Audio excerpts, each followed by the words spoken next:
Halo teman-teman, kembali lagi bersama saya, Dona Cayani Faustus Daniswari, bisa dipanggil dengan Dona dari SMK Negeri 2 Semarang. Kali ini kita ketemu lagi di podcast Ngobrol Gayeng bersama tamu spesial kita, ada Bapak Dwi Handoko Wibisono. Halo Pak, selamat Selamat pagi. pagi menjelang Gimana, siang. gimana Pak kabarnya? Baik, alhamdulillah. Baik, Puasanya lancar Pak? lancar. Oke, Alhamdulillah ya Pak. Ya, Belum ada yang bolong kan Pak? belum. Semoga tidak ada. Oke, Alhamdulillah ya Pak. Ya, Untuk saat ini kesibukannya apa ya Pak? sibukannya ya ini biasa rutinitas kantor, masalah administratif, masalah pembinaan, pendampingan ke PMI Kabupaten Kota dan lainnya. Seperti itu. Oke. Dengar-dengar Pak Handoko ini kan sudah lama nih di sini. Kira-kira berapa tahun ya Pak mengabdi di PMI Jawa Tengah ini? Ya, saya kurang lebih masih 15 tahun ya di Wah, PMI. 19 tahun gitu. Dulu saya mengawali karir itu dari apa? Relawan, dari relawan di unit perguruan tinggi. Terus saya mencoba untuk bergabung dengan PMI provinsi di tahun 2002 itu, dan sampai sekarang gitu. Mungkin lebih dari 15 tahun mungkin.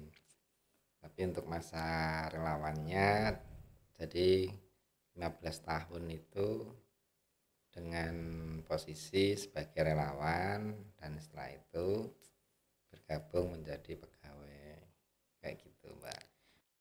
oke Pak. Wah, sangat lama sekali ya teman-teman, 15 tahun. Nah, jadi kan Bapak kan sudah mengabdi lama nih, sekitar 15 tahun. Kira-kira motivasi apa ya Pak kok bisa bergabung di PMI gitu? Ya, kalau motivasi mencari nafkah ya. Nah, itu. Ya kalau motivasi yang pertama itu ya karena mencari nafkah. Itu. Ya meskipun di PM, kalau murni mencari nafkah di PMI itu memang apa sih yang didapat, enggak ada apa-apa kecuali pengabdian ya. Itu terutama untuk kemanusiaan. Nah, kedua ya mungkin rezekinya di situ di PMI. Nah, itu.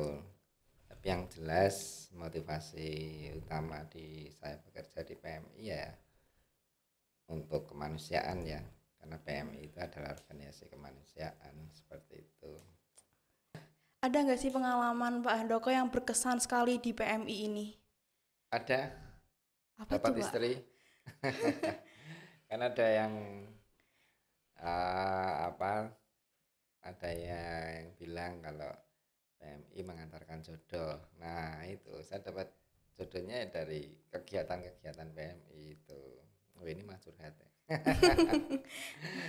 Itu yang terkesan pertama. Terus yang kedua ya ikut kegiatan-kegiatan atau pelayanan-pelayanan PMI di lapangan, nah seperti itu sih Mbak. Jadi banyak sekali sih eh, pengalaman-pengalaman yang didapat itu. Dengar-dengar Pak Handoko kan spesialis penanggulangan bencana dan pelayanan, betul Pak? Iya Bu, kalau dikatakan spesialis enggak ya, karena masih ada yang lebih senior daripada saya. Hanya kalau sebatas mengetahui dan pengalaman melakukannya ya pernah, tapi kalau spesialis enggak lah, itu Mbak. PMI itu kan bekerja untuk melayani masyarakat dan salah satunya Mm-mm. penanggulangan bencana. Nah, untuk sekarang ini kan ada Badan Penanggulangan Bencana Daerah BPBD. Nah, apa yang membedakan PMI dengan BPDB itu apa ya, Pak? Ya BPBD, Badan Penanggulangan Bencana Daerah, itu kan ada ya di tingkat provinsi maupun kabupaten kota. Itu memang badan yang khusus menangani kegiatan-kegiatan kebencanaan. Nah, sedangkan PMI sendiri itu kan juga organisasi kemanusiaan yang salah satunya itu memberikan pelayanan penanggulangan bencana, dan itu memang mandat PMI itu. Nah, bagaimana sekarang PMI dan BPBD? Ya, PMI dan BPBD itu adalah mitra, ya. Mitra, di mana mitra dalam kegiatan-kegiatan pelayanan khususnya kebencanaan itu. Jadi bukan saingan atau bukan kompetitor, tapi sebagai mitra kerja. Dan memang BPBD itu selaku koordinator setiap kegiatan pelayanan kebencanaan. Jadi semua lembaga, organisasi yang bergerak di bidang kebencanaan memang di bawah koordinasinya BPBD. Satunya adalah PMI. Nah, tetapi sekali lagi PMI dan BPBD itu adalah mitra. Gitu. Mungkin bisa dijelaskan bagaimana PMI itu mengatasi atau menanggulangi bencana bagi masyarakat gitu. Kalau konteksnya mengatasi, terus tadi yang terakhir apa? Menanggulangi, gitu ya. Itu konteks. Jadi bencana itu kan, siklus bencana itu kan ada sebelum, saat, dan sesudah. Nah, PMI berperan semua di situ. Nah, kegiatan yang dilakukan sebelum bencana itu kan lebih banyak pada preparedness, kesiapsiagaan. Sedangkan untuk pada tahap saat bencana itu kan lebih banyak pada respon dan pelayanan-pelayanan kebencanaan. Sedangkan kalau pasca itu kan lebih banyak rehabilitasi dan rekonstruksi. Nah, itu PMI bermain semua di situ, tiga-tiganya gitu ya. Hanya yang membedakan adalah kegiatan atau pelayanannya itu, Mbak. Oke. Jadi kan akhir-akhir ini Gunung Merapi kan sering erupsi, sering ngeluarin lahar dingin dan semacam segala macam. Nah, menurut Pak Andoko sendiri, tanggapan Pak Andoko tentang Gunung Merapi Iya, itu? kalau Gunung Merapi erupsi terus meletus terus bergejolak itu kan karena sifat alam ya. Iya. Kita sendiri juga tidak bisa mencegah, bahkan sampai memprediksi pun juga tidak bisa memprediksi meletusnya. Sampai saat ini belum ada alat yang bisa memprediksi gunung tersebut akan meletus atau kapan akan meletus. Nah, kembali lagi itu adalah alam. Nah, sedangkan kita sebagai atau manusianya atau masyarakat yang di daerah ancaman tersebut, ya kita harus bisa mulai sedini mungkin melakukan kegiatan-kegiatan kesiapsiagaannya.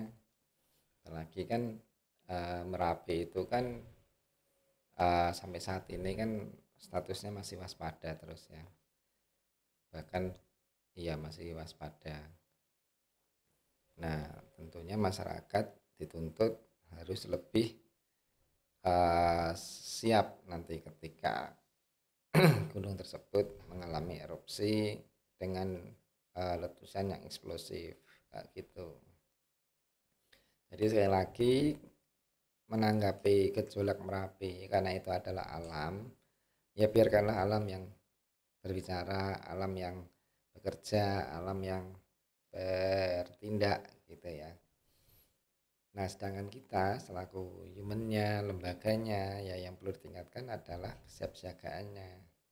Apalagi masyarakat yang daerah-daerah beresiko dari dampak Gunung Merapi itu, Mbak.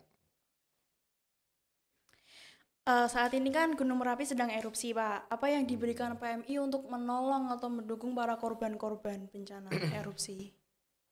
Ya, yang sudah dilakukan PMI kemarin itu membagikan masker, terus sudah melatih masyarakat desa di lereng Merapi itu tentang kesiapsiagaan bencana.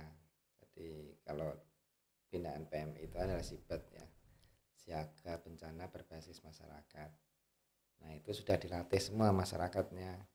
Terus sudah diberi informasi terkait masalah jalur evakuasi, titik evakuasi, terus nanti kalau misalkan terjadi erupsi itu masyarakat harus bagaimana, mereka sudah diajarkan semua itu, Mbak.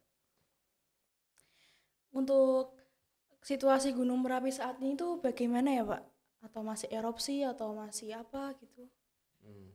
Ya, kan ini levelnya masih waspada ya, masih waspada, terus masih sampai saat ini itu masih erupsi, cuman kan dia erupsinya erupsi mengeluarkan larva pijar kayak gitu, jadi belum sampai eksplosif gitu. Apakah Pak Handoko ada pesan untuk para korban yang terkena bencana erupsi Gunung Merapi? Ya, kalau pesan untuk korbannya, dia kan udah jadi korban ya. Kecuali kalau pesan pada masyarakat yang di daerah rawan bencana, khususnya Merapi, ya lebih disiapkan untuk kesiapsiagaannya, meliputi dari satu, harus mengetahui jalur-jalur evakuasi, kedua titik kumpul, terus menyiapkan tas siaga yang itu ya, isinya tentang ijazah, sertifikat atau dokumen-dokumen penting, dan selalu mengikuti update perkembangan dari Gunung Merapi itu sendiri. Nah, harapan Pak Handoko untuk PMI Jawa Tengah ke depannya seperti apa ya Pak? Ya, kalau harapannya sih PMI Provinsi Jawa Tengah lebih maju ya, pasti itu. Lebih maju, terus bisa terus membantu masyarakat khususnya yang terdampak korban bencana, terus masyarakat yang kurang mampu, seperti itu dengan pelayanan-pelayanan PMI-nya. Itu, Mbak. Oke, mungkin untuk kita akhiri di sini aja ya Pak Handoko. Sudah ini. Oh iya, sudah. Ya. Tadi kan kita sudah membahas nih tentang Pak Handoko yang senior di PMI Jawa Tengah. Kita juga sudah membahas peran PMI untuk masyarakat, khususnya di kebencanaan. Dan di akhir kita juga membahas tentang Gunung Merapi yang saat ini masih di level waspada.